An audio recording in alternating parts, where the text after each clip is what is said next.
2 million liters. That's the volume of water evaporated to produce just a single ton of lithium. Now this is the hidden cost of the clean energy revolution, a cost paid in the driest deserts on Earth, where our future is being rewritten by a tiny, powerful component. Welcome to Insight History HD. Together we will peel back the layers of narratives long locked away in the archives of history. This number, it's not just a statistic. It's really the entry point to our entire story today. You know, a historical event doesn't need to be loud to be revolutionary. Sometimes it all begins with a quiet click, the very moment a new power source is born. The commercialization of this battery, a story that's detailed in the Battling for Batteries report, was like the flap of a butterfly's wings. It promised a world completely untethered from cables and fossil fuels. And of course, this new technology created an absolutely insatiable appetite for its core element, lithium, a mineral that became so valuable it was almost instantly nicknamed white gold. And as it's described in The Lithium Monopoly, the world's incredible thirst for lithium has completely transformed this remote region into the new epicenter of global energy politics.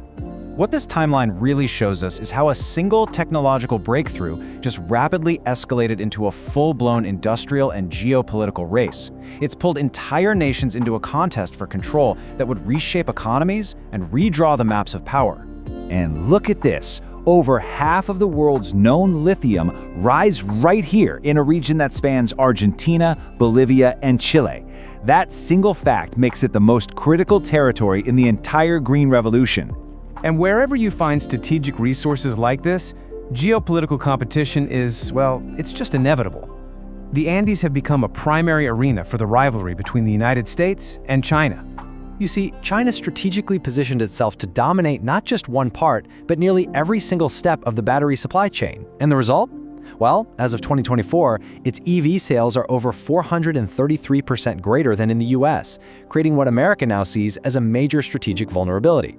So what we have are two powers employing fundamentally different strategies. America is using policy to try and pull its allies closer, while China is using capital to embed itself directly into the landscape.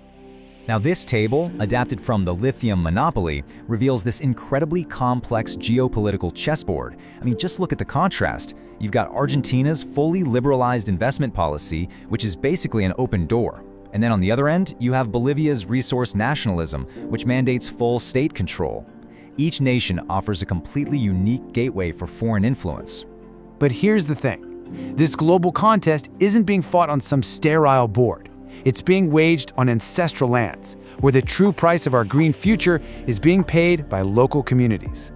Think back to that number, 2 million liters. That massive water consumption from lithium evaporation mining is depleting resources in an extremely arid zone, and it's threatening the livelihoods of people who have lived there for centuries. And in the province of Jujuy, this demand for lithium led directly to legal changes that prioritize mining interests over the fundamental rights of indigenous peoples. This quote, which was recorded in China's expanding footprint in South America's Lithium Triangle, just captures this profound cultural chasm. The mention of Pachamama, the Andean idea of Mother Earth, it highlights a worldview where land isn't a commodity, but a sacred entity. $60,000. That is the maximum annual payment to an indigenous community for its land rights from a venture that's expected to generate $250 million. This is the brutal, simple arithmetic of the white gold rush, a massive wealth transfer on a global scale where the returns are a tiny fraction of the value being extracted. You see, the story of lithium isn't some distant historical event. It is a narrative we are all actively writing with every single device we charge and every mile we drive. And so, we're forced to confront a very difficult truth. The very technology that is meant to save the planet may actually be perpetuating a familiar, painful history of extraction, inequality, and conflict. The answer to that question is being determined right now, not by scientists in a lab, but by the balance of power in the Andes. This is the history happening right now, in our own hands. If this journey has offered you a new perspective, support our exploration by subscribing to Insight History HD. Thank you for listening, and I will see you in the next narrative.